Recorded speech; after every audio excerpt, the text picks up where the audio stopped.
प्रदेश के मुख्य सचिव श्री राजेंद्र कुमार तिवारी जी, प्रमुख सचिव श्रम एवं सेवायोजन श्री सुरेश चंद्रा जी,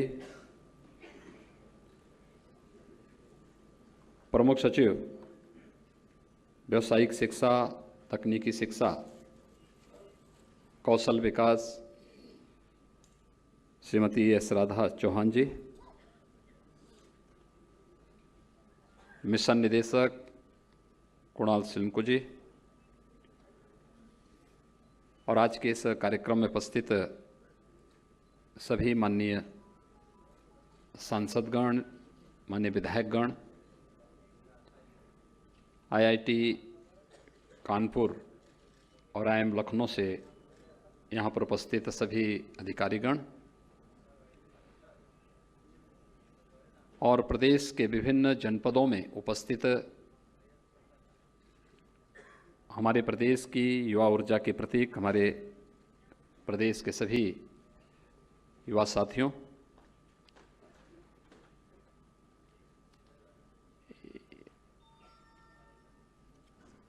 कौशल शतरंग के 7 घटकों को एक साथ मिलाकर के प्रदेश के युवाओं के रोजगार, उनके स्वरोजगार और उनके स्वावलंबन के लिए आज का ये प्रयास उत्तर प्रदेश की युवा ऊर्जा के लिए समर्पित है। मैं इस अवसर पर प्रदेश के अपने सभी युवा साथियों को इन सभी योजनाओं के शुभारंभ के अवसर पर हृदय से बधाई देता हूं, अपनी शुभकामनाएं देता हूं।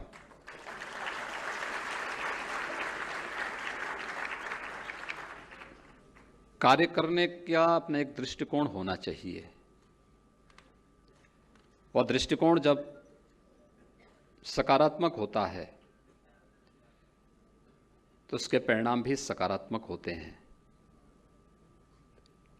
आपने सुना होगा, एक जूता बनाने वाली बहुत बड़ी कंपनी थी, उसने उस कंपनी में कार्य करने के लिए आने वाले 2 युवाओं को, जिन्होंने वहां पर सेवा देने की अपनी इच्छा जताई थी, एक बहुत अविकसित द्वीप में भेजा और उनसे कहा कि जाओ वहां देखो क्या संभावनाएं हैं कंपनी के लिए। तो पहला व्यक्ति गया, उसने देखा कि उस द्वीप में आबादी तो है लेकिन वहां कोई व्यक्ति जूता चप्पल नहीं पहनता है। तो उसने आके रिपोर्ट दे दी कि साहब वहां कोई संभावना नहीं है क्योंकि वहां कोई पहनता नहीं है। दूसरा युवा गया, उसने वहां देखा आबादी है, लोगों के पास जूते चप्पल नहीं हैं, इसका मतलब ये है कि हमारे लिए यहाँ बहुत बड़ा स्कोप है कार्य करने का। तो उसने अपनी रिपोर्ट भी कंपनी को दी कि हमारे लिए वहाँ बहुत संभावनाएं हैं, हमें लोगों की आदत का हिस्सा ये बनाना पड़ेगा, लोगों के स्वास्थ्य के साथ इसको जोड़ना पड़ेगा। तो कंपनी उसके उस सकारात्मक अप्रोच से स्वयं प्रसन्न थी और उन्होंने उसको एक महत्वपूर्ण पद पर वहाँ पर दायित्व दे करके उस कार्यक्रम को आगे बढ़ाया। और मुझे लगता है कि हम में से हर व्यक्ति के जीवन में एक घटना घटित होती है, हर व्यक्ति को जीवन में अवसर मिलता है, लेकिन अवसर के पहले चुनौती होती है। चुनौती को अवसर में बदलने की कला जिसके पास आ जाए वही जीवन में सफल हो पाता है। और मुझे लगता है कि उस चुनौती को अवसर में बदलना यह हमारी युवा ऊर्जा के लिए और उत्तर प्रदेश जैसे राज्य के लिए अत्यंत महत्वपूर्ण है। कौशल शतरंग का जो कार्यक्रम है ये उत्तर प्रदेश की इसी युवा ऊर्जा को उत्तर प्रदेश के विकास के साथ साथ उसके आर्थिक स्वावलंबन के साथ जोड़ने की दिशा में एक अभिनव प्रयास है। मैं इसके लिए एक अभिनव दृष्टि प्रस्तुत करने के लिए विभाग की प्रमुख सचिव को, विभाग के मंत्री को हृदय से धन्यवाद देता हूं कि ये अप्रोच हम हर एक क्षेत्र में निकाल सकते हैं। मुझे आश्चर्य होता है जब मैं इस बात को सुनता हूं लोगों के मुंह से कि साहब काम नहीं है।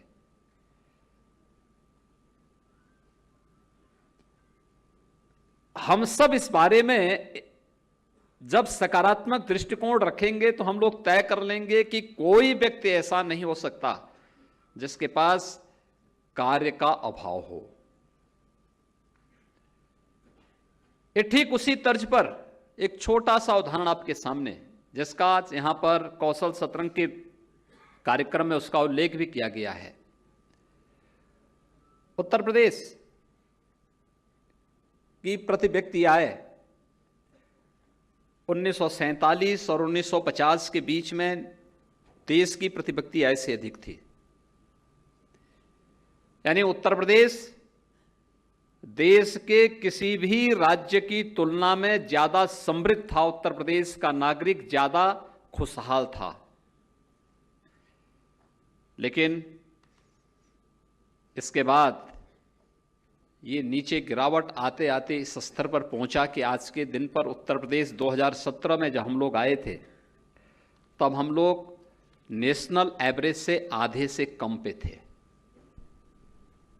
देश की प्रति व्यक्ति आय थी तब 1,20,000 रुपये और उत्तर प्रदेश की कुल प्रति व्यक्ति आय थी 2015-16 में 42,000 रुपये।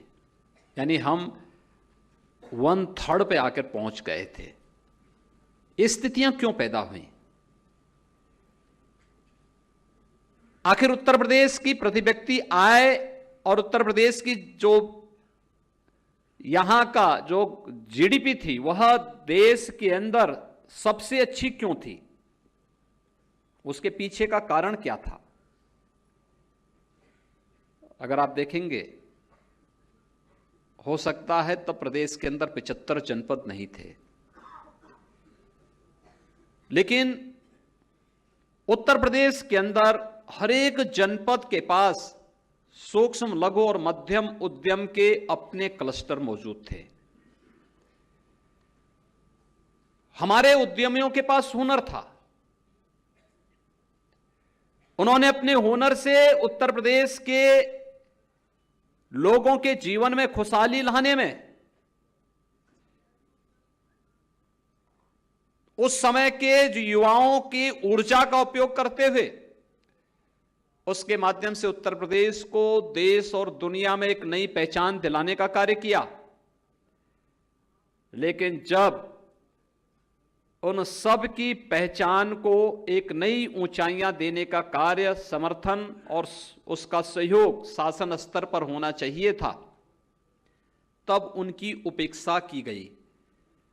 और उपेक्षा का परिणाम क्या हुआ कि वे स्वयं की पहचान तो भूल गए, लेकिन स्वयं की पहचान भूलने का दुष्परिणाम रहा कि प्रत्येक क्षेत्र में उत्तर प्रदेश पिछड़ता गया। और एक समय ऐसा भी आया जब उत्तर प्रदेश की प्रति व्यक्ति आय देश की प्रति व्यक्ति आय से लगभग 1/3 के आसपास आकर के ठहर गई।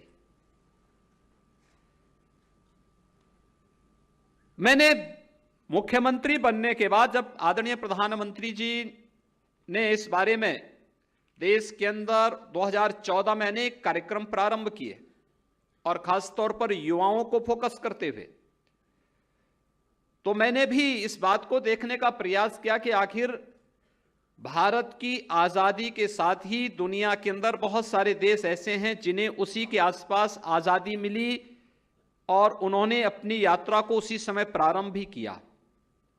क्या कारण है? वे आर्थिक रूप से आज समृद्ध हैं, हम आर्थिक रूप से विपन्न हैं।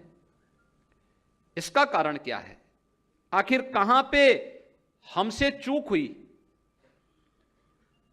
मैंने अनेक जगहों के इन कार्यक्रमों को देखा। 2017 में विधानसभा चुनाव के पहले भारतीय जनता पार्टी के तत्कालीन अध्यक्ष आदरणीय श्री अमित शाह जी ने भी, जब भारतीय जनता पार्टी का विजन डॉक्यूमेंट तैयार हो रहा था, चुनाव घोषणा पत्र तैयार हो रहा था, उस समय एक बात का उल्लेख किया था कि परंपरागत उद्यम पे सरकार ध्यान देगी। केवल एक लाइन लिखी गई थी। तो मेरे मन में यह बात भी गूंज रही थी, क्योंकि जिस समय भारतीय जनता पार्टी का विजन डॉक्यूमेंट जनता को समर्पित होना था, उनके सामने लोकार्पित होना था, उस कार्यक्रम में मैं भी मौजूद था। तो मेरे मन में यह बात थी कि वास्तव में यह भी है, लेकिन आखिर उत्तर प्रदेश की पहचान और उत्तर प्रदेश आखिर इन 65-70 वर्षों में इतना विपन्न क्यों हो गया। मैंने जापान की, मैंने थाईलैंड की, मैंने सिंगापुर की, मैंने और भी अन्य देशों के यहाँ से कुछ इस प्रकार की उनके यहाँ क्या कार्यक्रम चल रहे हैं उनके बारे में अध्ययन करने के लिए एक टीम भी भेजी, और मैंने उनसे वहाँ से पूरी जानकारी भी वहाँ से मांगी। और उसके बाद तब हम लोगों ने परंपरागत उद्यम के लिए, मैंने यहाँ पर बैठक करके मैंने, हमारे यहाँ सूक्ष्म लघु और मध्यम उद्यम विभाग है, मैंने उनसे कहा, मैंने कहा एक थोड़ा मैपिंग मुझे करके दीजिए कि प्रदेश के अंदर कितने ऐसे जनपद हैं जिनके पास अपनी परंपरागत उद्यम है और उनके पास सूक्ष्म लघु और मध्यम उद्यम में उनके पास अपने क्लस्टर मौजूद हैं। तो मेरे पास जब लगभग 1.5-2 महीने के बाद रिजल्ट आए तो मैंने देखा भाई इस मामले में तो हम बहुत समृद्ध थे। 75 में से 57 जिले ऐसे थे जिनके पास पहले से सब कुछ मौजूद था। मैंने कहा बाकी जो बचे हुए 18 जनपद हैं इनके लिए, तो इसके लिए भी कुछ कार्यक्रम प्रारंभ हुए। और आज मुझे बताते हुए प्रसन्नता है, जब हमने 75 जनपदों की अपनी एक परंपरा से जुड़ी हुई पहचान को दिलाने के साथ हम आगे बढ़े, तब हमने एक जनपद एक उत्पाद की अपनी अभिनव योजना प्रारंभ की। और इस बार आप देखे होंगे कि एक जनपद एक उत्पाद की इस योजना ने देश के अंदर और दुनिया के अंदर अपनी धूम इस रूप में मचाई कि इस बार भारत सरकार ने अपने बजट में भी हर प्रदेश को इस बारे में कहा है कि उत्तर प्रदेश की वन जनपद वन उत्पाद की योजनाओं को पूरे देश के अंदर लागू किया जाना चाहिए, और भारत सरकार ने इसके लिए विशेष प्रावधान किए हैं। हमने इसकी मैपिंग की, हमने इसकी ब्रांडिंग की और इसकी मार्केटिंग की व्यवस्था की। हमने बजट में इसके लिए धनराशि की व्यवस्था की। इस क्षेत्र में जो उन लोगों की क्या समस्याएं हैं, उन समस्याओं का समाधान किया, उनको कहां पर सपोर्ट किए जाने की आवश्यकता है उनको लिए हमने सपोर्ट उन्हें उपलब्ध कराया। और उत्तर प्रदेश जैसा राज्य भी देश के अंदर सबसे अधिक एक्सपोर्ट करने वाला राज्य बन सकता है। वन डिस्ट्रिक्ट वन प्रोडक्ट की हमारी इस योजना ने आज उस दिशा में उत्तर प्रदेश को एक नई पहचान दिलाई है। उत्तर प्रदेश के युवाओं के रोजगार के लिए अकेले वन डिस्ट्रिक्ट वन प्रोडक्ट की हमारी इस योजना ने एक वर्ष में, यह हमारा तीसरा वर्ष है, एक वर्ष में 5 लाख युवाओं को सीधे सीधे रोजगार के साथ और वित्तीय समावेशन के साथ जोड़ने का कार्य किया। पूरे प्रदेश के अंदर इसके बहुत अच्छे परिणाम हुए और उत्तर प्रदेश का एक्सपोर्ट भी इसके माध्यम से काफी आगे बढ़ा। ये केवल एक योजना थी और एक योजना के माध्यम से प्रदेश के हर जनपद को पहचान मिली। मैं बार बार इस बात को कहता हूं, जब हम लोगों ने पूरे प्रदेश के अंदर इन कार्यों को किया, मुजफ्फरनगर पुराना हो चुका, अब उसकी कोई उपयोगिता नहीं, तो हमने कहा भाई वो छोड़ दीजिए उसको, कोई नया चीज देखिए। मैंने कहा क्या हो सकता है? इन्होंने कहा हमारे यहां केवल गन्ना होता है। तो मैंने कहा गुड़ बनाइए। 118 वैरायटी का गुड़ बना रहा है आज मुजफ्फरनगर, और गुड़ महोत्सव होता है मुजफ्फरनगर में, वहां से एक्सपोर्ट भी हो रहा है गुड़। गोरखपुर के लिए लोगों ने कहा क्या होगा? हमने कहा वहां टेराकोटा है, एक गांव तक सीमित था। लोगों ने कहा कि टेराकोटा से क्या हो पाएगा। हमने कहा देखो, गलती उनकी नहीं है जो टेराकोटा का काम कर रहे हैं, उन बेचारों ने तो विपरीत परिस्थितियों में भी उस कला को बचाए रखा। हमने उसके लिए क्या किया है? अगर उसे डिजाइन नहीं मिल पाई, अगर उसको तकनीक नहीं मिल पाई, समय पे मिट्टी नहीं मिल पाती है, ये गलती शासन की है, प्रशासन की है। हमें ये सुविधाएं उसे देनी चाहिए। और मैंने लक्ष्य इनके सामने रखा है कि आखिर दीपावली के अवसर पर हमारा दीप और गौरी गणेश की मूर्ति चीन से क्यों आएगी? गोरखपुर को टेराकोटा बनाने वाले क्यों नहीं इसको बना सकते? आप उनको डिजाइन तो दीजिए, तकनीक दीजिए, मिट्टी की सुविधा दीजिए। और इसीलिए हमारी सरकार ने तय किया है, हमने उत्तर प्रदेश के अंदर दूसरा जो कार्यक्रम चलाया था वो विश्वकर्मा श्रम सम्मान का चलाया।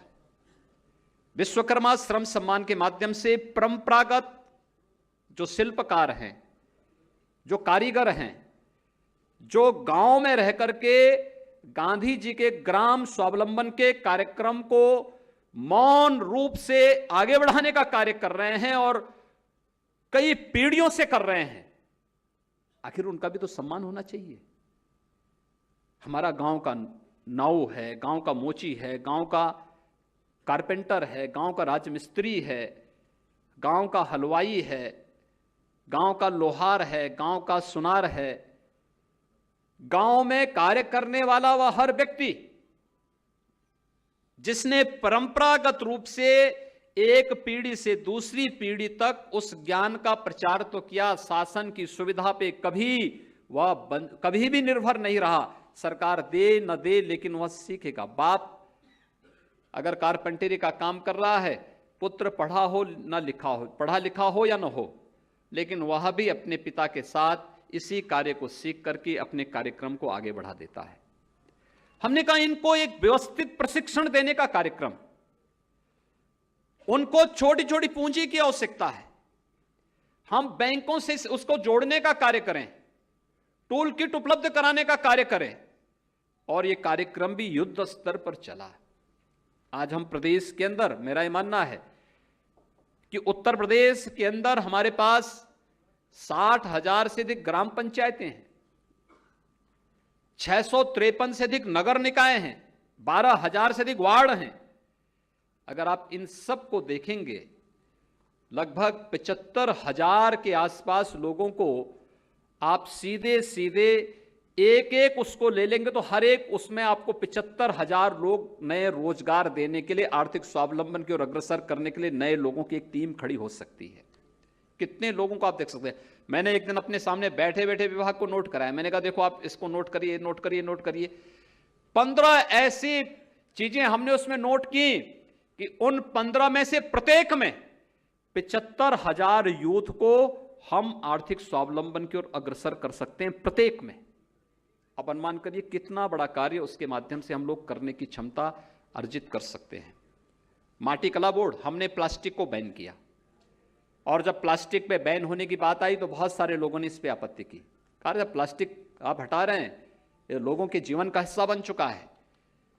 तो हमने कहा जीवन का हिस्सा बन चुका है, या तो हम लोगों के स्वास्थ्य के साथ और पर्यावरण के स्वास्थ्य के साथ खिलवाड़ करें, तब तो ठीक बात है, तब तो प्लास्टिक को चलने दो। अन्यथा अगर हमें स्वास्थ्य के साथ खिलवाड़ नहीं होने देना है और पर्यावरण के साथ भी खिलवाड़ नहीं होने देना, प्लास्टिक को बैन करो।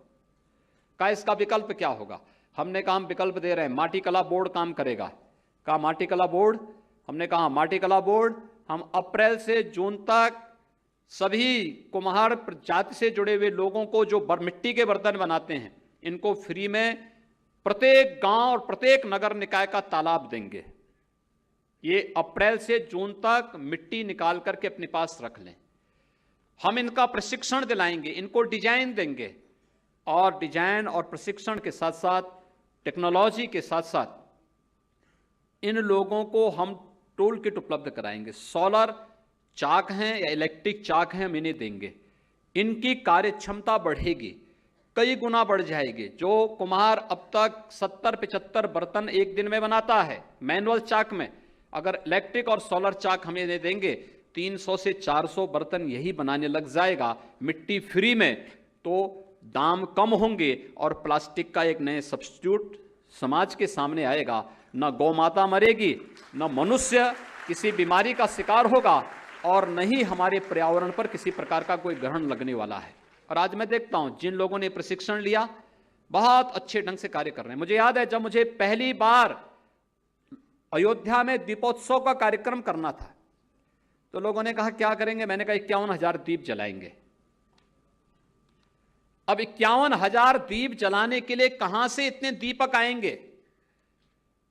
पूरे उत्तर प्रदेश से हमें दीपक इकट्ठे करने पड़े थे, पूरे उत्तर प्रदेश से। और इस वर्ष यानी बीते वर्ष हम लोगों ने जब अक्टूबर में यह कार्यक्रम आयोजित किया, तो लोगों ने कहा कितने का लक्ष्य होगा, मैंने कहा 5,51,000 का। कहा पहले बार 51,000, हमने कहा अगली बार हम लोगों ने 2,51,000 का किया था, इस बार 5,51,000 दीपक जलाएंगे। और दीपक बाहर से नहीं आएंगे, ये अयोध्या में ही बनाए जाएंगे। अयोध्या और उसके आसपास के जनपदों में जो लोग बनाएंगे उन्हीं से खरीदेंगे और उन्हीं को जलाने की व्यवस्था भी करवाएंगे। आप आश्चर्य करेंगे, जिस अयोध्या में हमें 51,000 दीपक नहीं मिल रहे थे, माटी कला बोर्ड के कारण 5,51,000 दीपक, अच्छे दीपक हमें उसी अयोध्या में उपलब्ध हुए। वहां के कुम्हारों ने, माटी कला बोर्ड से जुड़े हुए लोगों ने ये दीपक हमें उपलब्ध कराए और खुशहाल थे इस बात को लेकर कि साहब हमें काम मिल गया, इसके माध्यम से पूरे वर्ष भर का काम हमें मिल जाता है। क्योंकि अब तो जब ये देखते हैं कि अयोध्या में दीपोत्सव का कार्यक्रम हो रहा है, तो अयोध्या में अगर 5,51,000 जलेंगे, एक प्रतिस्पर्धा मैंने घरों में देखी, कोई 5 दीपक जला रहा है, कोई 11 दीपक जला रहा है, कोई 21 दीपक जला रहा है, कोई 25 जला रहा है, कोई 51 जला रहा है, कोई 101 जला रहा है। मैं उस दिन पूरी अयोध्या में घूमा था रात्रि को, और मैंने इस बात को देखा कि लोगों के घरों में हर एक जगह मुझे मिट्टी के दीपक जलते हुए दिखाई दिए थे। ये है उत्तर, और ये प्रतिस्पर्धा केवल वहीं तक नहीं है, पूरे प्रदेश के अंदर हर एक ओर यह एक नई प्रतिस्पर्धा प्रारंभ हुई है। मिट्टी के बर्तनों की अब जो एक नई वो आई है, उसने अपने आप में एक नई ब्रांड खड़ी की है, और मुझे लगता है वह एक बेहतर अवसर है हम सब के सामने, अपने युवाओं के लिए और परंपरागत शिल्पकारों के लिए, कारीगरों को आगे बढ़ाने के लिए एक नया अवसर यह विश्वकर्मा श्रम सम्मान के माध्यम से हम लोगों ने प्रदेश के अंदर दिया था। लेकिन बहुत सारी चीजें छूट रही थी। यह विडंबना है, वही स्थिति है कि हम उस द्वीप की चर्चा कर लेते हैं लेकिन कभी उससे सीखते नहीं। एक युवा जाता है, उसको ये लगता था कि जो लोग जूता चप्पल पहनते हैं उन्हीं में, वहीं पर हमारा जूता चप्पल भी बिक पाएगा, यानी जो नहीं पहनते उनको पहनाने की आदत नहीं डाली गई। ऐसे ही हुआ ना, लोग ये मानते थे अरे लोग खुले में शौच करते हैं तो करने दो, चाहे बीमारी आए, चाहे कोई मर रहा है, चाहे कोई बच रहा है, कोई कोहरा है, उसको कोई चिंता किसी को नहीं थी। लेकिन प्रधानमंत्री मोदी जी ने ठाना, आजादी के बाद इस देश के अंदर 11 करोड़ परिवारों को एक एक शौचालय प्राप्त हुआ, और 11 करोड़ परिवारों को स्वच्छ भारत मिशन में शौचालय प्राप्त होने के बाद अगर आप इसके बारे में कभी एक बृहद कोई शोध हो, तो शोध अगर आपको देखना है हमने पूर्वी उत्तर प्रदेश में किया है, जहां पर गंदगी के कारण इंसेफ्लाइटिस से प्रतिवर्ष हजारों मौतें होती थी। आज स्वच्छ भारत मिशन के कारण मौत के आंकड़े 90 से 95% कम हुए हैं, बीमारी 70 से 75% कम हुई है। और मुझे लगता है सकारात्मक अप्रोच, एक पॉजिटिव अप्रोच कितना बड़ा रोल अदा कर सकती है, या उसी तर्ज पर कि नहीं पहनते हैं हम इनको पहनाने की आदत डालेंगे, हमारी एक ब्रांड होगी और हम लोग यहां बहुत अच्छा व्यवसाय कर पाएंगे। उद्देश्य उसका व्यवसाय है लेकिन दृष्टिकोण सकारात्मक है। एक का उद्देश्य व्यवसाय है लेकिन अप्रोच नेगेटिव है, वह फेल हो जाता है, और दूसरे का अप्रोच पॉजिटिव है, वह पास हो जाता है, क्योंकि वह एक सकारात्मक दिशा में सोच रहा है कि नहीं हो सकता है। और यही कार्य इसमें मैं धन्यवाद दूंगा कि यहां पर उन सभी विषयों को लिया है। हमारी सरकार ने 2 फरवरी से, मेरे पास अक्सर शिकायत आती थी कि प्राथमिक स्वास्थ्य केंद्र में डॉक्टर नहीं मौजूद रहते, तो स्वाभाविक रूप से हमारे पास 3600 के आसपास प्राथमिक स्वास्थ्य केंद्र पूरे प्रदेश में है। सामुदायिक स्वास्थ्य केंद्र और जिला चिकित्सालयों की भी एक लंबी श्रृंखला है। डॉक्टर नहीं थे तो प्राथमिक स्वास्थ्य केंद्र में हमारी प्राथमिकता होती थी डिस्ट्रिक्ट हॉस्पिटल में और सीएचसी में डॉक्टर की उपलब्धता पहले चरण में हो, और फिर एक प्रयास होता था कि हम लोग प्राथमिक स्वास्थ्य केंद्रों में भेजें। मैं अक्सर जब फील्ड में जाता हूं एक बात को मैं देखता था, डिस्ट्रिक्ट हॉस्पिटल में गए, अगर मैं रविवार को गया तो पता लगा आज ओपीडी नहीं चल रही है। क्यों नहीं चल रही है? कि साहब रविवार को बंद रहता है। मैंने कहा लोगों को फुर्सत तो रविवार को होती है, किसी को जांच करानी हो, किसी को, बहुत सारे लोग होते हैं नौकरी पेशा प्रतिदिन कमाने वाला व्यक्ति है, सोचता है रविवार के दिन फुर्सत हो कि हम लोग जाएंगे, लेकिन बंद होता है। हमने कहा काम करो, ठीक है आपकी ओपीडी वहां उस दिन बंद होगी, लेकिन मैं एक दिन का समय आपसे मांग रहा हूं। हम लोगों ने अपने जितने सरकारी डॉक्टर थे, मेडिकल स्टूडेंट्स थे और आईएमए से जुड़े हुए जितने भी चिकित्सक थे, इन सबको भी हम लोगों ने कहा कि भाई आप सभी लोग मिल करके प्रत्येक प्राथमिक स्वास्थ्य केंद्र में 3 से 4 डॉक्टर की टीम प्रत्येक रविवार को 10 बजे से 2 बजे तक चली जाए, निःशुल्क परामर्श दे दे, दवा उपलब्ध करा दे, जो आवश्यक जांचें होंगी उन जांचों को कर लें, गंभीर पेशेंट को एम्बुलेंस रहेगी, एम्बुलेंस उन्हें हॉस्पिटल तक पहुंचाने का कार्य कर ले। और ये कार्य हम लोगों ने प्रारंभ किया। यानी हमारे अब तक 6 आरोग्य मेले संपन्न हुए हैं और 6 आरोग्य मेले में 27 लाख लोगों को सीधे सीधे स्वास्थ्य की सुविधा प्रदेश के अंदर उपलब्ध कराने में हमें सफलता प्राप्त हुई। हमने इसके साथ पोषण मिशन को भी जोड़ा, हमने इसके साथ आयुष्मान भारत को भी जोड़ा। ये सभी कार्यक्रम आगे बढ़ाने की कार्रवाई, और कहां कहां पे खामी है। अब मुझे इस चीज का एहसास हुआ इस दौरान, क्योंकि मैं 6 के 6 आरोग्य मेले में किसी न अलग अलग जनपद में गया हूं। अलग अलग जनपद में, चंदौली में मैं गया, वाराणसी में मैं गया, गोरखपुर में मैं गया, लखनऊ में मैं गया, सिद्धार्थनगर में मैंने देखा है, कुशीनगर जनपद में मैं गया हूं। अन्य जनपदों में जाकर के इन आरोग्य मेलों के कार्यों को नजदीक से देखने का मुझे अवसर प्राप्त हुआ और मैंने इस चीज को अनुभव किया कि इन मेलों को ये जनता के लिए और एक कॉमन मैन के लिए, एक सामान्य नागरिक के लिए बहुत उपयोगी हैं, क्योंकि वहां पे लगने वाली भीड़, लोगों के मन में स्वास्थ्य के प्रति एक जागरूकता, जो लोगों के मन में एक बात आ चुकी थी कि प्राथमिक स्वास्थ्य केंद्र नहीं चलेंगे, डॉक्टर विहीन है, कभी नहीं हो सकता है, आज वहां पे जो चहल पहल है लोगों के मन में उसकी एक उमंग देखने को मिली।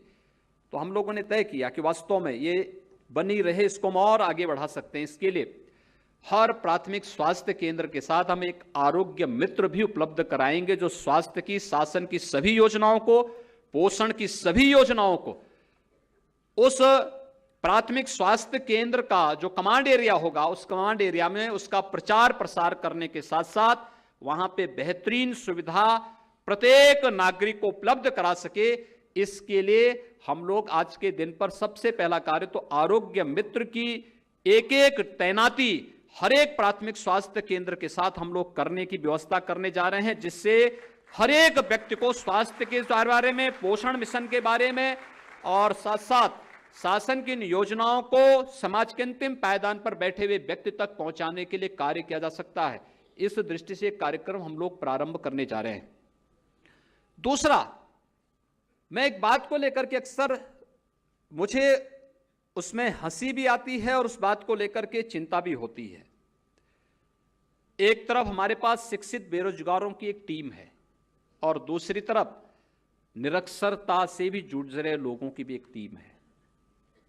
हमने लोगों के मन में भाव पैदा ही नहीं किया कि वह भी साक्षरता के मिशन के साथ जुड़ सकें। खैर, उस पर सरकार अपने तरीके से कार्य कर रही है। उस अभियान और प्रयास को स्कूल चलो अभियान के माध्यम से और अन्य कार्यक्रमों के माध्यम से हम आगे बढ़ा रहे हैं। लेकिन मैं कहीं जाता हूं, लोग बोलते हैं, अक्सर इस चीज को सुनने को मिलता है कि साहब जो है किसानों से जुड़ी हुई कुछ समस्याएं होती हैं, और उसमें हमारे यहाँ आज जब यहाँ पर एमओयू हो रहे थे तो हमारे यहाँ पर आईआईटी कानपुर के साथ और आईएम लखनऊ के साथ जो एमओयू हुए, मुझे बहुत अच्छा लगा कि विभाग ने उसकी यानी गहराई में जाकर के उसके बारे में सोचा है। खासतौर पर मैं पिछले 1.5 वर्षों से एक बात को लेकर के पशुपालन विभाग से कहता था कि निराश्रित गोवंश के लिए कोई योजना तैयार कराओ। हमने 4 योजनाएं चलाई निराश्रित गोवंश के लिए। खासतौर पर ये 4 योजनाएं किस रूप में हम लोगों ने चलाई? एक, किसी भी निराश्रित गोवंश को हम सड़क पर या खेत में न रहने दें, बल्कि उसके लिए निराश्रित गो आश्रय स्थल खोलें। शासन ने इसको चलाया। हमारे पास 4.5 लाख गोवंश इस समय गो आश्रय स्थलों में है। हमने देखा कि इसको हम किसानों के साथ भी जोड़ सकते हैं, तो हम लोगों ने योजना चलाई कि अगर कोई निराश्रित गोवंश को कोई किसान अपने घर में रखना चाहता है, हर महीने हम इसकी समीक्षा करेंगे, वहां पर भौतिक सत्यापन करवाएंगे, और अगर कोई किसान अपने घर में रखना चाहता है निराश्रित गोवंश को, तो हम 900 रुपये प्रति गोवंश उस किसान परिवार को उपलब्ध कराएंगे।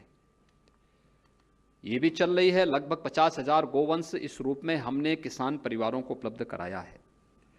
तीसरा, मैंने बुंदेलखंड में इस बात को देखा कि आखिर ये निराश्रित गोवंश सड़क पे क्यों है। भाई, एक तरफ हम उसको गौ को मां बोल रहे हैं, दूसरी तरफ सड़क पे छोड़ दे रहे हैं। तो मैंने देखा कुछ लोगों की अपनी समस्याएं भी हैं।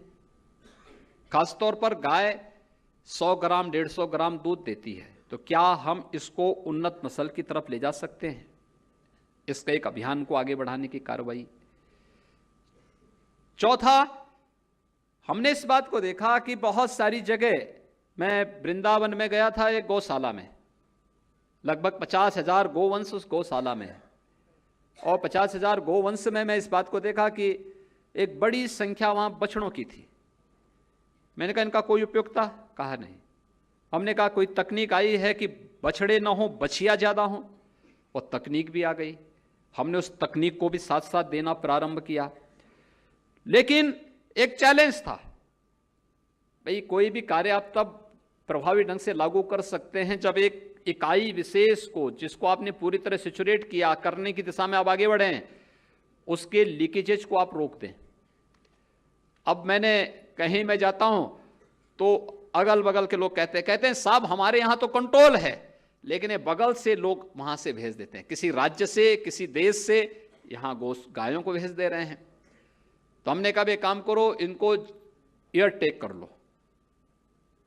आदरणीय प्रधानमंत्री जी ने 11 सितंबर 2019 को खुरपका और मुंहपका के खिलाफ एक अभियान उत्तर प्रदेश से प्रारंभ किया, मथुरा से, और इसके लिए भारत सरकार ने हमें पर्याप्त मात्रा में एयर टेक दिए हैं कि किन गोवंश को, किस पशु को जो खुरपका और मुंहपका से पीड़ित हो सकता है, उनको हम इस बीमारी से बचा सकें। इसके लिए किन पे टीकाकरण हो रहा है, किन पे नहीं हो पा रहा है, इस दिशा एयर टेक की कार्रवाई। तो हमने कहा एयर टेक की कार्रवाई खुरपका मुंहपका के साथ साथ हम इस दिशा से भी उसकी मैपिंग कर लें कि कौन सा पालतू है, कौन निराश्रित है, और इस दिशा में अगर हम प्रयास कर सकेंगे तो बड़ा कार्य होगा।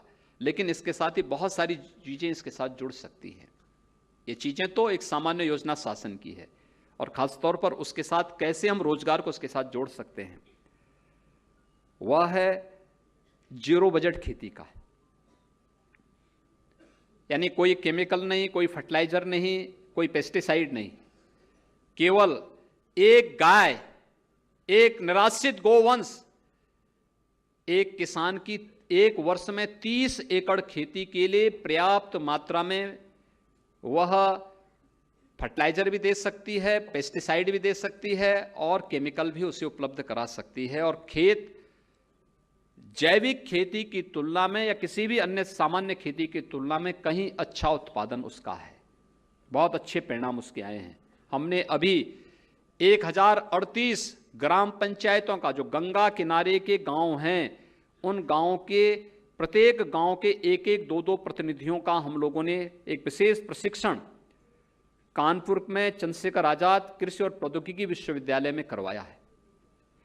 और मैं चाहता हूं कि यह एक अभिनव कार्यक्रम बन सकता है।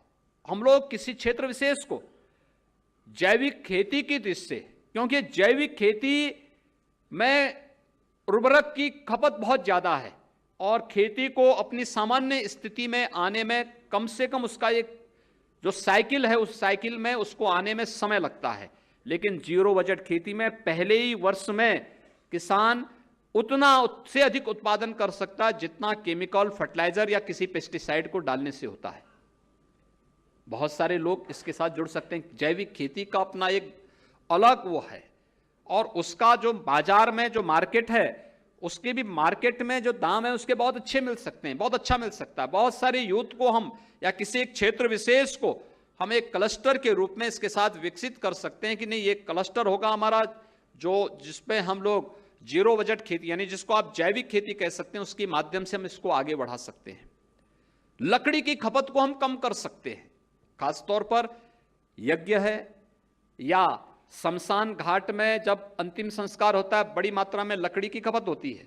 हम लकड़ी की खपत को आधा से कम कर सकते हैं बशर्ते हम गोबर के उस प्रकार के क्यूब बना लें और उसकी उसी प्रकार की ब्रांडिंग करना प्रारंभ करेंगे। कुछ गौशालाओं ने इसको प्रारंभ किया है।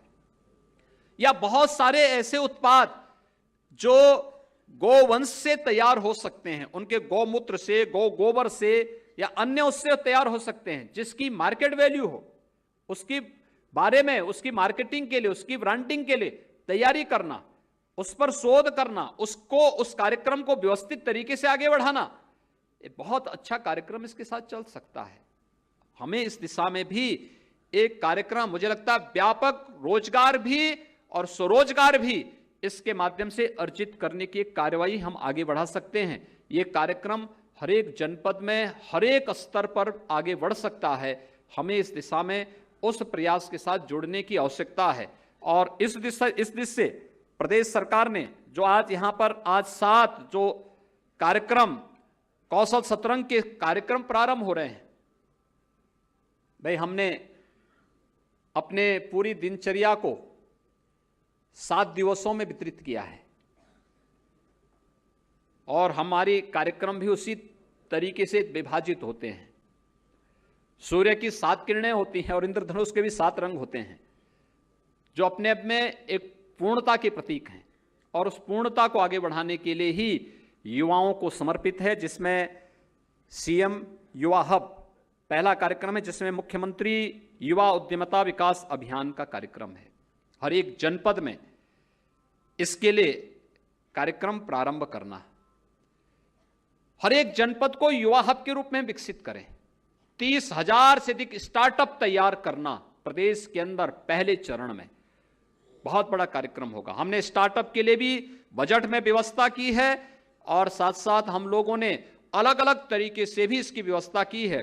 और आप आश्चर्य करेंगे कि हम लोगों ने मुख्यमंत्री युवा उद्यमिता विकास अभियान के लिए युवा हब की दृष्टि से जो हमारी अलग अलग छोटी छोटी योजनाएं थी, पैसा भी खर्च नहीं हो पाता था और साथ साथ योजनाओं की जानकारी भी नहीं थी, सबको इंटीग्रेट किया है और इन सबको मिलाकर के 1200 करोड़ रुपए केवल एक कार्य के लिए उत्तर प्रदेश सरकार इसमें देने जा रही है, 1200 करोड़ रुपए। और मैं चाहूंगा कि इसमें हमारे युवा रुचि लें, इसमें जो विभिन्न संस्थाएं हैं ये रुचि ले लेंगे तो लाखों युवाओं को हम इसके माध्यम से आर्थिक स्वावलंबन की ओर अग्रसर करने में हमें एक सफलता प्राप्त हो सकती है। दूसरा है सीएम एप्स, इसमें मुख्यमंत्री अप्रेंटिसशिप प्रमोशन स्कीम के तहत एक कार्यक्रम हम लोगों ने प्रारंभ किया है। आज यहां पर 3 ऐसे युवाओं को यहां पर इस मंच पर सम्मानित भी किया गया, सर्टिफिकेट भी उन्हें उपलब्ध किया गया है। हमारा युवा है, उस पर ऊर्जा से वो भरपूर है, आगे बढ़ सकता है और मैं चाहूंगा कि उन युवाओं के लिए हमने इस बात को पहले भी कहा था कि जितने हमारे वोकेशनल एजुकेशन के हैं या फिर टेक्निकल एजुकेशन के पॉलिटेक्निक हैं या डिग्री से जुड़ी हुई जो हमारी इंजीनियरिंग कॉलेजेस हैं, इन सबको हम किसी न किसी उद्यम के साथ जोड़ें, और उद्यम के साथ जोड़ने के बाद प्रयास हमारा होना चाहिए कि एक समय के बाद एक निश्चित उनकी अप्रेंटिसशिप की जो प्रोग्राम वहां पर उनका प्रारंभ होना है, उसके साथ हम उन युवाओं को जोड़ने का कार्य करें। और इसमें हम लोगों ने इस बारे में कहा कि कहीं भी नौजवान हमारा काम करेगा तो हम 2500 रुपये महीने सरकार की तरफ से उसे उपलब्ध कराएंगे। युवाओं के लिए 2500 रुपये, यानी उस वह जहां काम करेगा वहां तो उसको मानदेय मिलेगा ही मिलेगा, लेकिन 2500 रुपये सरकार भी उसको देगी, जिसमें 1500 रुपये भारत सरकार और 1000 रुपये प्रदेश सरकार उसमें अपना सहयोग करेगी। यह एक कार्यक्रम बहुत अच्छे ढंग से आगे बढ़ सकता है। इसी प्रकार से जिला कौशल विकास योजना के माध्यम से भी आज, जिसमें प्रत्येक जनपद को 2 लाख रुपए आवंटित हुए हैं, बहुत अच्छा कार्यक्रम है। ये अभियान अगर आगे बढ़ जाए तो मुझे लगता है कि हर एक जनपद के पोटेंशियल को हम आगे ला सकते हैं, आगे ला सकते हैं। मैं इस बात को मानता हूं, हमारे युवाओं में बहुत ऊर्जा है, उनमें अपनी प्रतिभा है, उसको एक दिशा दिए जाने की आवश्यकता है। और उस दिशा में हर जनपद स्तर पर वहां के जिलाधिकारीगण, वहां के मुख्य विकास अधिकारी या अन्य इस क्षेत्र में रुचि लेने वाले लोग, या आवश्यकता पड़ती है तो इस प्रकार के एक्सपर्ट, और आवश्यकता पड़ती है तो हम IIM और IIT का भी सहयोग लें। कैसे इन कार्यक्रमों को आगे बढ़ाया जा सकता है, जनपद स्तर पर भी इन कार्यक्रमों को आगे बढ़ाने की कार्रवाई हम लोग ले सकते हैं। कौशल पखवाड़े का आयोजन तहसील स्तर पर, आज इसके लिए भी हर एक तहसील को धनराशि उपलब्ध करवाई गई है कि वह इसके बारे में जागरूकता अभियान करें। और मैं चाहूंगा कि जनपद स्तर पर जो कार्यक्रम हो, हमारे माननीय सांसदगण, माननीय विधायकगण इन कार्यक्रमों का शुभारंभ करें। तहसील स्तर पर भी जो कार्यक्रम हो, अवेयरनेस के कार्यक्रम, इसका शुभारंभ भी हमारे माननीय सांसद और माननीय विधायकगण अगर कर सकेंगे तो, क्योंकि जनप्रतिनिधि का किसी कार्यक्रम में उसकी सहभागिता होना कार्यक्रम की कई गुना ब्रांडिंग कर देता है, कई गुना उसको आगे बढ़ा देता है, क्योंकि वो जनता से सीधे जुड़ा हुआ है। उसे मालूम है कि जनता की समस्या क्या है और किस रूप में हमें इसे आगे बढ़ाना है। अगर हमारे माननीय जनप्रतिनिधिगण इसके साथ जुड़ जाएंगे तो एक बड़ा कार्यक्रम आगे बढ़ सकता है। इसी प्रकार से IIT कानपुर, IIM लखनऊ ने बेसिक शिक्षा विभाग, स्वास्थ्य विभाग, पशुपालन विभाग के साथ जो MOU यहां पर किया है, मेरा ये मानना है बहुत बड़ा कार्य है। मैंने इसमें आरोग्य मित्र की बात भी की, जो 6ठी, 7वीं, 8वीं क्लास के बाद जो बच्चे पढ़ नहीं पाए थे, उनका एक कंप्यूटर ट्रेनिंग का या किसी एक क्षेत्र में उनका एक निश्चित ट्रेनिंग का कार्यक्रम लेकर के अलग अलग कार्यक्रम करेंगे। उन कार्यक्रमों को ट्रेनिंग की जिससे सरकार उसमें सपोर्ट करेगी, सर्टिफिकेट भी उपलब्ध कराएगी। फिर अपने उन युवाओं को हम लोग फाइनेंशियल इंक्लूजन के साथ जोड़ेंगे, किसी न किसी योजना, प्रधानमंत्री मुद्रा योजना के साथ, प्रधानमंत्री स्वरोजगार योजना के साथ, मुख्यमंत्री स्वरोजगार योजना के साथ, या अपनी 1 डिस्ट्रिक्ट 1 प्रोडक्ट की किसी योजना के साथ, विश्वकर्मा श्रम सम्मान के साथ, किसी न किसी योजना के साथ हम अगर उन सभी युवाओं को जोड़ेंगे तो वे सभी आर्थिक स्वावलंबन की ओर आगे बढ़ेंगे। एक जो कार्यक्रम जो recognition of prior learning, RPL, ये वास्तव में बहुत अच्छी योजना, जिसके बारे में मैंने ODOP के बारे में कहा था कि उत्तर प्रदेश सरकार की विरासत में कौशल की विविधता है और इसकी परंपरा में पीढ़ियों का हुनर भी है, जो सदियों परंपरा से चल करके उसका परिष्कार हुआ। परंतु जिन्होंने पूरी दुनिया में उत्तर प्रदेश को पहचान दिलाई, वे स्वयं अपनी पहचान के लिए मोहताज थे। उनकी स्वयं की पहचान समाप्त हो रही थी और उसी के लिए हम लोगों ने इन योजनाओं को आगे बढ़ाया है। और मुझे बहुत प्रसन्नता है कि प्रदेश में 2,37,000 से अधिक शिल्पकारों को उनके हुनर के प्रमाण पत्र अब तक उपलब्ध कराए गए हैं। और मेरा यह प्रयास होगा कि हम प्रदेश के अंदर इस योजना को बहुत अच्छे ढंग से आगे बढ़ाने का कार्य करेंगे, बहुत अच्छे ढंग से इसको आगे बढ़ाने का कार्य करेंगे, क्योंकि इसने प्रदेश को एक नई पहचान दी है। और आज भारत सरकार ने भी, आज बार आपने देखा होगा यूनियन बजट में वन डिस्ट्रिक्ट वन प्रोडक्ट का विशेष उल्लेख किया गया और उसको विशेष रूप से आगे बढ़ाने का कार्य किया। उत्तर प्रदेश ने इस जो कार्यक्रम को आगे बढ़ाया वह उसका एक इस योजना को आगे बढ़ाने की दिशा से हम लोग उसको बहुत अच्छे ढंग से आगे बढ़ा सकते हैं। प्लेसमेंट एजेंसीज और रोजगार मेलों का आयोजन, श्रम और सेवायोजन विभाग ने बहुत अच्छे कार्यक्रम किए। मैं इनके कई रोजगार मेलों में गया हूं और वास्तव में मैं धन्यवाद दूंगा श्री स्वामी प्रसाद मौर्य जी को। रुचि लेने का परिणाम क्या हो सकता है वह उन्होंने अपने विभाग के माध्यम से करके दिखाया। श्रमिकों के बच्चों की सामूहिक विवाह के कार्यक्रम हो सकते हैं। पहली बार उत्तर प्रदेश में श्रमिकों के बच्चों के लिए आवासीय विद्यालय बन रहे हैं। यानी श्रमिक जो रजिस्टर्ड श्रमिक है आज वह लखनऊ में है, 1 महीना यहां कार्य मिला, उसके बाद कार्य नहीं है, ठेकेदार के साथ कॉन्ट्रैक्टर के साथ वह व्यक्ति फिर वह परिवार चला जाता है कानपुर में, 2 महीना वहां काम किया, अगले 2 महीने के बाद उन्हें कार्य मिल गया फिर आगरा में। तो उनके इस घुमंतु रवैये के साथ उनके बच्चे भी घुमंतु हो जाते थे, पढ़ नहीं पाते थे। और पहली बार श्रम विभाग ने 18 प्रदेश के कमिश्नरी हैं, हर कमिश्नरी में एक एक अटल आवासीय विद्यालय रजिस्टर्ड श्रमिकों और निराश्रित बच्चों के लिए, जिनके मां बाप नहीं हैं, गरीब बच्चे हैं, उन बच्चों के लिए आवासीय विद्यालय नवोदय विद्यालय की तर्ज पर बनाने की कार्रवाई प्रारंभ की है। यह रुचि लेने का परिणाम है। अब ये बच्चे भी पढ़ पाएंगे। ठीक है, मां बाप कार्य कर रहे हैं, वे कार्य करें, लेकिन बच्चों को हम लोग लेके आएंगे और उनको आवासीय विद्यालय में उनका प्रवेश करा देंगे। उनकी लॉजिंग, उनकी फूडिंग, उनकी सारी पढ़ाई लिखाई की व्यवस्था, पढ़ाई लिखाई में अच्छे होंगे, आगे बढ़ाएंगे। पढ़ाई लिखाई में कमजोर होंगे, स्किल डेवलपमेंट में होंगे, वहां लेके जाएंगे। उसमें भी कमजोर होंगे, स्पोर्ट्स में होंगे, किसी न किसी क्षेत्र में वो व्यक्ति जरूर उसकी रुचि होगी, किसी न किसी क्षेत्र में पारंगत होगा। क्योंकि हमारा शास्त्र कहता है कि अयोग्यो पुरुषो नास्ति योजकः तत्र दुर्लभ। कोई अयोग्य नहीं है, एक योग्य योजक की आवश्यकता है, और योग्य योजक मिलेगा तो मुझे लगता है वह योग्य योजक उस दिशा में एक बड़ा कार्य कर सकता है। और यह कार्य उन श्रमिकों के लिए और निराश्रित बच्चों के लिए स्वामी प्रसाद मौर्य जी के नेतृत्व में श्रम विभाग ने प्रारंभ किया है। मैं विभाग को हृदय से धन्यवाद देता हूं, अभिनंदन करता हूं। इन्होंने इस कार्यक्रम को आगे बढ़ाया है और 18 कमिश्नरी में हमारे ये कार्यक्रम प्रारंभ होने जा रहे हैं।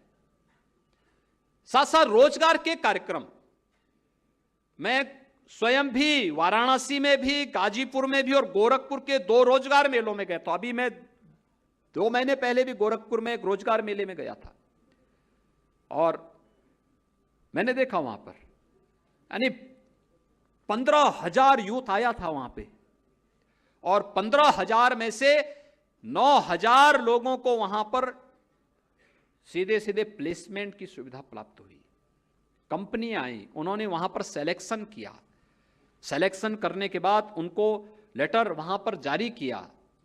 वे लोग, उस यूथ के चेहरे की मैं चमक देख रहा था, क्या चमक है उसके चेहरे पर, और वह चमक आगे बढ़ाने की दिशा से ही यह कार्यक्रम इन विभागों के द्वारा यहां पर आज प्रारंभ किए जा रहे हैं। और यह एक बहुत बड़ा कार्यक्रम, इस 7 यानी सूर्य की 7 किरणें जैसे इस सृष्टि में जीवन रस का संचार करती हैं, ऐसे ही एक कौशल शतरंग का कार्यक्रम प्रदेश के युवाओं के जीवन में एक नई ऊर्जा का संचार करने का एक बहुत सशक्त माध्यम बना है। मैं विभाग को इसके लिए हृदय से धन्यवाद देता हूं और मैं विश्वास करता हूं कि ये जो कार्यक्रम हो, ये कार्यक्रम निरंतर आगे बढ़ने चाहिए।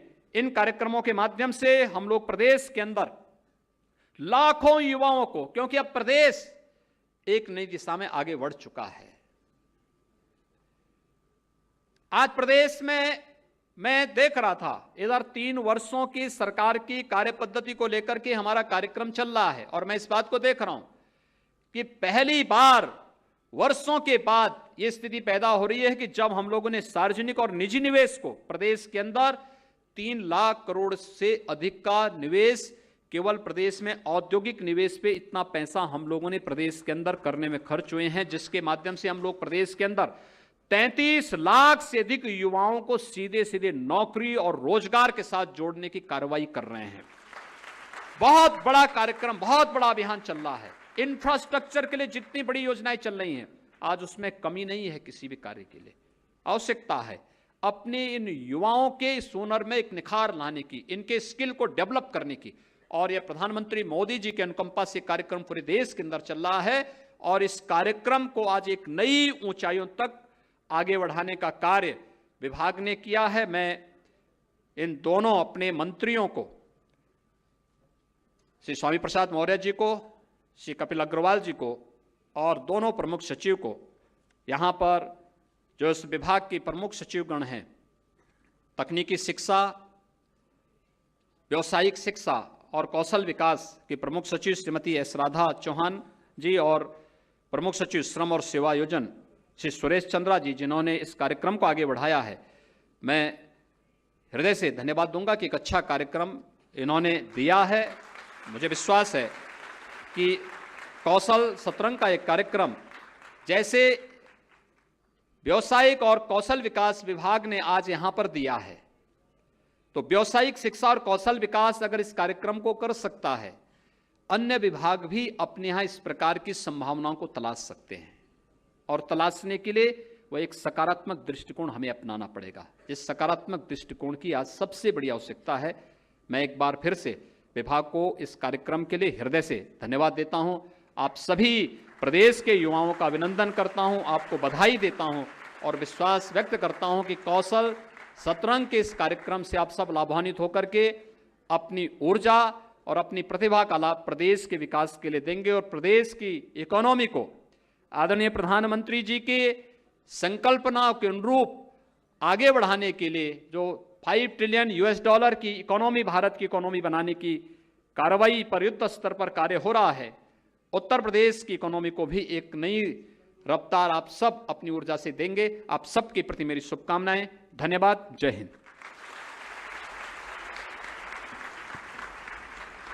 अपने आशीर्वचनों से अभिसिंचित करने हेतु धन्यवाद माननीय मुख्यमंत्री महोदय।